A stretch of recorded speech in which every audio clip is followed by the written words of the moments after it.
बिस्मिल्लाहिर्रहमानिर्रहीम। अस्सलाम वालेकुम। गपशप में खुशामदीद। आज हमारे साथ उस्मान ख़ान फिर हमारे इत्ते चढ़े हुए हैं, वफाकी दारुल हुकूमत के बाखबर रिपोर्टर।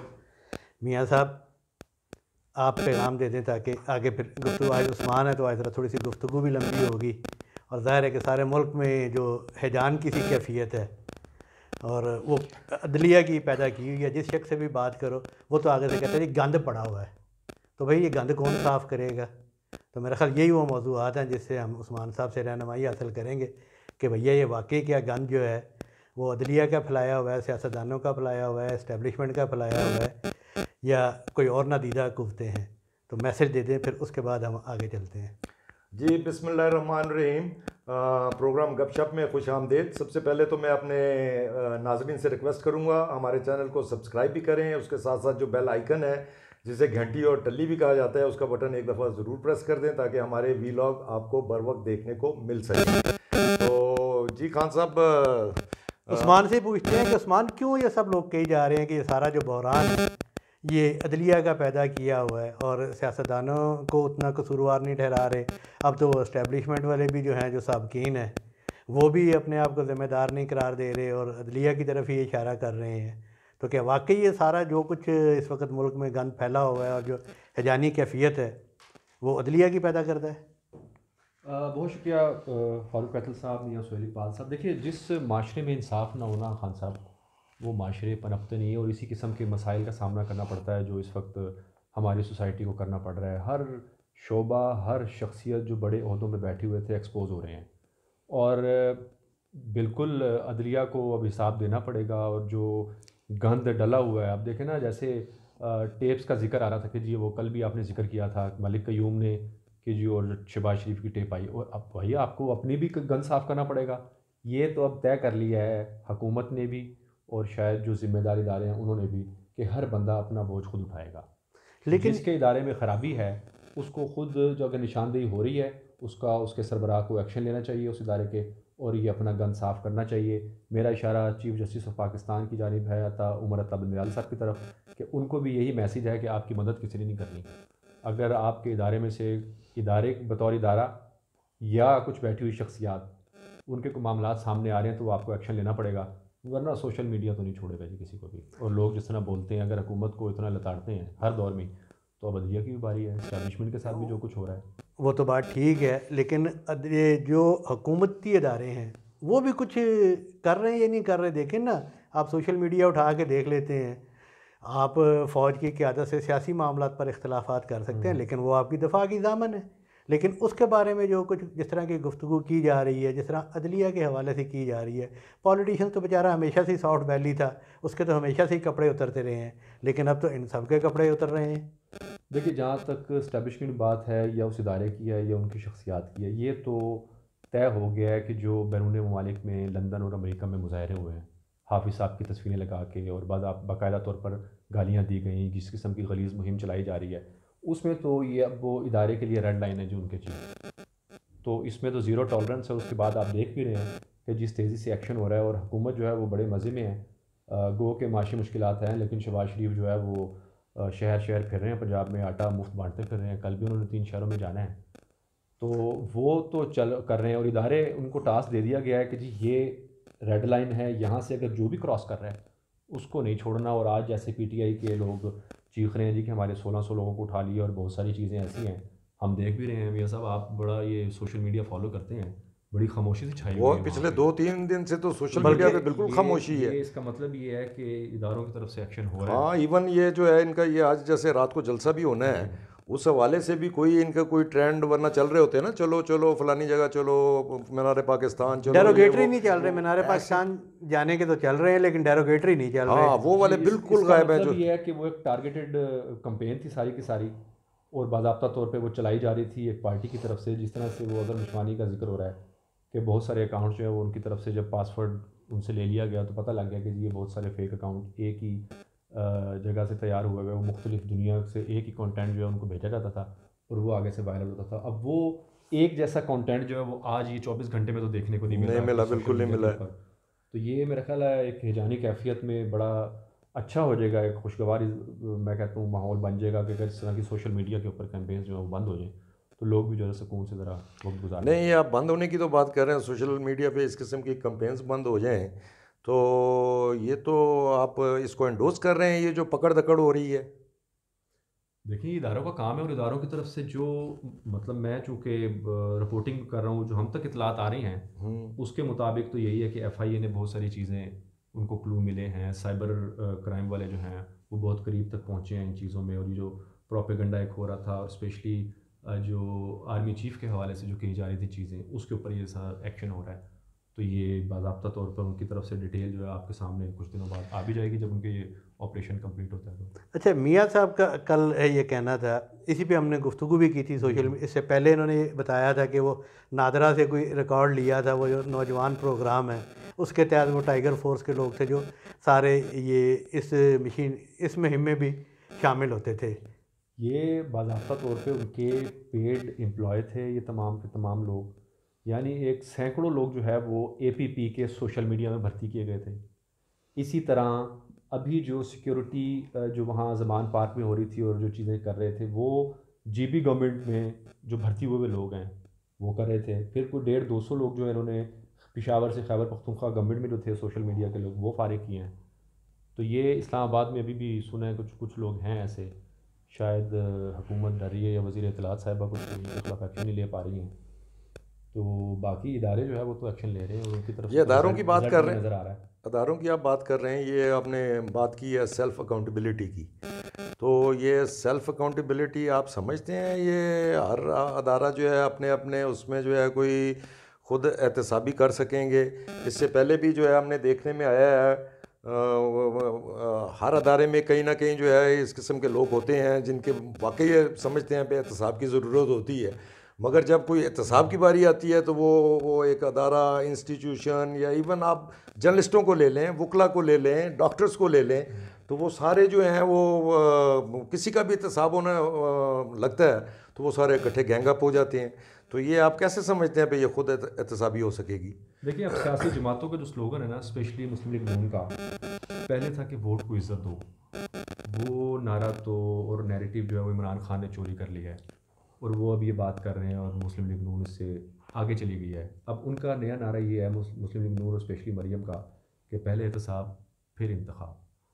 और जिस तरह से इस्टेब्लिशमेंट ने इस मुल्क में हुक्मरानी की है या अभी भी हुक्मरानी कर रही है, सिस्टम को हाईजैक करके रखा है, तो अगर उनकी तरफ से ये आया कि जी अब हमारी तौबा है, हम इस गंद से पीछे हट रहे हैं, अपने डोमेन में जा रहे हैं और आप लोग अपना अपना काम करें, तो फिर तो मियाँ साहब सबको करना पड़ेगा।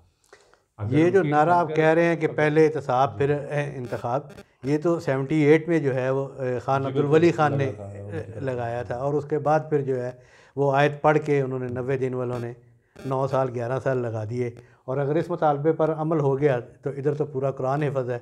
तो इसीलिए ये बातें की जा रही हैं कि अगर आप 8 अक्टूबर की बात कर रहे हैं या अक्टूबर में इलेक्शन करवाने हैं तो वो नज़र नहीं आ रहे हैं। सच्ची बात है, अगर इस नारे पर अमल होता है, इतलात ये आ रही हैं कि एक ऐसा सेटअप हो नेशनल गवर्नमेंट का जो जब तक कि मईशत पूरी तरह से बन नहीं जाती है इलेक्शन की तरफ जाए ही ना जाए। ये तो मेरा ख्याल बहुत ज़्यादती होगी, ये ज़्यादती वाली बात होगी। मईशत तो पाकिस्तान की जो है वो जब का पाकिस्तान बना है उसकी मईशत तो संभलती नहीं है, जब भी हर गुजरता साल जो है उसमें मईशत जो है हमारी तबाही की तरफ जा रही होती है। नजर आ रहे हैं वो तो यही है कि जी आइंदा इलेक्शन अगर होता है तो उसमें इमरान खान को अगर आउट करना है तो फिर नवाज शरीफ भी उसमें नहीं। क्यों आउट क्यों करना है जी? पॉलिटिकल पार्टी है, पॉलिटिकल पार्टी है तो उनका तो नहीं, हम देखें नून की ख्वाहिश यही है कि इमरान खान को आप नाअहल करें। अच्छा, ये मुस्लिम लीग नून की ख्वाहिश है, मैं समझा शायद कि हम इसीलिए वो बात करती है ना मरियम, पहले एहतसाब और लेवल प्लेइंग फील्ड, वो लेवल प्लेइंग फील्ड यही बात कर रही होती है। जैसे नवाज शरीफ को नाअहल किया गया, इसको भी नाअहल किया जाए, फिर लेवल प्लेइंग फील्ड होगी। नवाज शरीफ को क्लियर करने के लिए कोई रास्ता ही नहीं है, 2/3 ना होगी ना नवाज शरीफ आएंगे।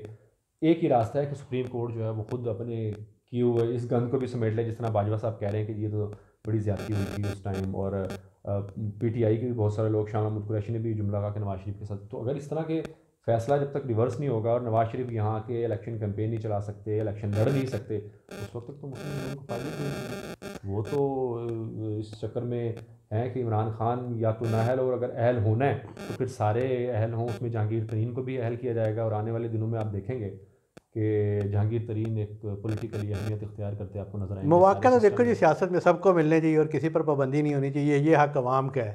कि वो आपको मुंतखब करती है या मुस्तरद करती है। और लेवल प्लेइंग फील्ड जो है वो ज़ाहिर है कि सबके लिए होनी चाहिए। अब हर एक की लेवल प्लेइंग फील्ड जो है वो अलग अलग है।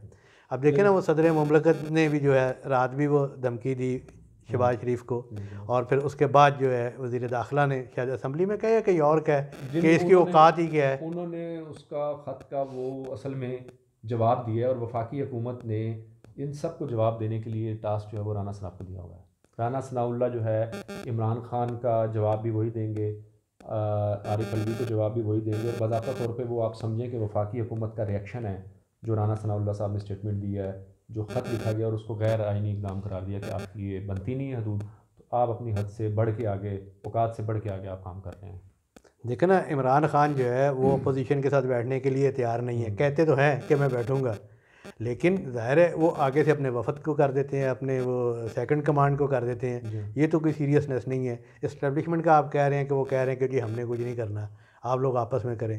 सियासतदान आपस में बैठना नहीं चाह रहे, गंज जो है वो बढ़ता जा रहा है, तो फिर कैसे ये तो देखें ना, ये जो आप बात कर रहे हैं इलेक्शन जो है, सॉरी मैंने आपको इंटरप्ट किया, इलेक्शन जो है आप कह रहे हैं जो शेड्यूल्ड इलेक्शन है, जनरल इलेक्शन है, वो भी आप कह रहे हैं टाइम पे नहीं होंगे, तो इसका मतलब है ये इमरान खान जो है आगे फिर सड़कों पे ही होंगे जब तक इलेक्शन नहीं होते हैं। ये आज भी ये जलसा करने जा रहे हैं और वहाँ पे भी कोई, मेरा ख्याल है कोई इसी किस्म की एजिटेशन की कॉल वगैरह दे देंगे फिर, तो अगर इनको कोई कहीं से भी कुछ ना रिलीफ मिला तो। देखिए जिस तरह आज इतला आ रही है, और खुदा न करे इस मुल्क में इस किस्म की बदअमनी जो है वो फैले।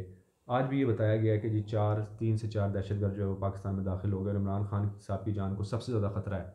तो मुझे तो ये लग रहा है कि उनको बाहर, मेरा ख्याल है शायद मुश्किल ही निकली खान साहब। उन्हें डराया जा रहा है इमरान खान, तहरीक चला सकते, ये तो डराया जा रहा है, ये तो हमेशा कंडे इस्तेमाल किए जाते हैं, मगर इसमें से बीच में सही भी होता है, जैसे देखा ना बेनज़ीर के साथ हुआ।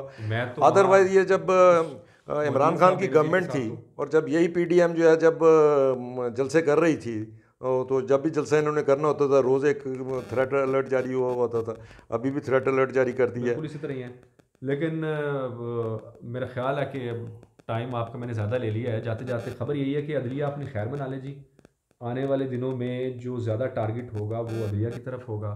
आपने परसों एक हल्की सी झलक देख ली थी साकिब निसार साहब की, जो पार्लियामेंट में जो कुछ उनके साथ किया गया है। तो अब हाजिर सर्विस भी जो है ना वो उनको भी निशाना बनाया जाएगा। कोई धमाका हो सकता है। धमाका ये हो सकता है कि कोई ना कोई कानून साजी जो है, कोई ऐसी अमेंडमेंट जो है वो एक ऐसी तैयार की हुई एक इख्तियार जो जिसके बारे में शहबाज शरीफ ने स्टेटमेंट दी थी कि चीफ जस्टिस का बेंच बनाने का इख्तियार नहीं होना चाहिए अकेले।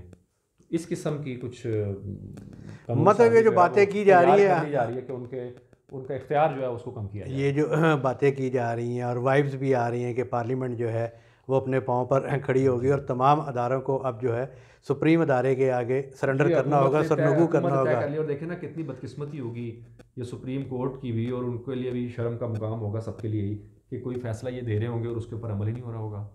तो इस किस्म के आप अभी देखेंगे कि जितने फैसले सुप्रीम कोर्ट की जानिब से आएंगे, हुकूमत का तो कोई मूड नहीं है किसी एक के ऊपर भी अमल करे। नज़र यही आ रहा है। अगर PTI ने चैलेंज किया है इलेक्शन का, तो उसके ऊपर भी अगर कोई डायरेक्शन आती है तो बड़ा क्लियर मैसेज है। उसकी वजह ये है कि हुकूमत और इदारे वो सेम पेज है इस वक्त, खान साहब वाला जो स्टार्ट था। तो अगर कोई इदारा हुकूमत के साथ डेफर कर रहा हो, उनके साथ तामुन ना कर रहा हो, तो फिर तो आप कह सकते हैं कि जी हालात ख़राब हैं और इख्तलाफ राय है। लेकिन वहाँ पे कोई इख्तलाफ नहीं है। हुकूमत भी इस वक्त इत्तेहादी हुकूमत जो है PDM और बाकियों की, और जो इदारे हैं उसके, वो बिल्कुल साथ एक पेस के साथ चल रहे हैं। बल्कि मैं तो कहूँगा कि जो इलेक्शन कमीशन है, जो बिल्कुल गैर जानिबदार बाइख्तियार इदारा है, वो भी हुकूमत का हिस्सा बन के चल रहा है। जिस तरीके से ये कार्रवाई हमने परसों देखी है कि कैबिनेट मीटिंग होती है और वो कैबिनेट मीटिंग का इलामिया जारी नहीं होता, और जब वो प्रेस रिलीज और नोटिफिकेशन आता है इलेक्शन के अल्तवा, तो उसकी लैंग्वेज जो है वो बिल्कुल ऐसी है जैसे वज़ीर आज़म हाउस की कैबिनेट मीटिंग का इलामिया जारी किया गया। तो कैबिनेट ने डिसाइड करके इलेक्शन कमीशन को फैसला बता दिया था कि जी हम इलेक्शन नहीं करवा सकते हैं। उसके मुताबिक परफॉर्म कर लिया इलेक्शन कमीशन ने भी। तो आगे आने वाले दिनों में भी सुप्रीम कोर्ट को अगर इस तरह के कोई डिसीजन देते हैं ये बड़े अहम मामला के ऊपर, मतलब हम कह सकते हैं ना कि मुल्क और कौम उसी लड़ाई तो है, सारा कुछ है, और सारा बोझ जो है इस वक्त अदलिया के कंधों पर है। गंद उसका डाला हुआ है, अहकामात उसके दिए हुए हैं।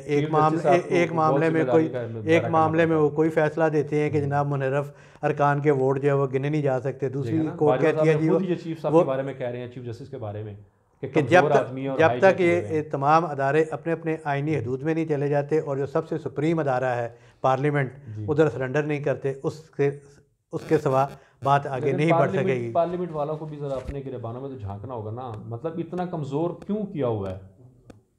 खुद अपनी हरकतों की वजह से पार्लियामेंट भी कमज़ोर है ना, कि हर बंदा आता है और पार्लियामेंट की तरफ इशारा करके उनको गाली दे के चला जाता है। लो जी, पार्लियामेंटल उस्मान खान साहब भी कह रहा है आप भी अपने अंदर क़ुव्वत पैदा करें, आप अपने अंदर क़ुव्वत पैदा करेंगे, अपने कदमों पर खड़े होंगे, आपको अवाम की ताकत हासिल है। पार्लियामेंट जो है ताकत अवाम से लेती है और आपके फ़ैसले ही सुप्रीम होंगे और तमाम ताकतवर अदारों को आपके आगे सरेंडर करना होगा। इसके साथ ही हमें इजाज़त दीजिए। अल्लाह हाफ़िज़। अल्लाह हाफ़िज़।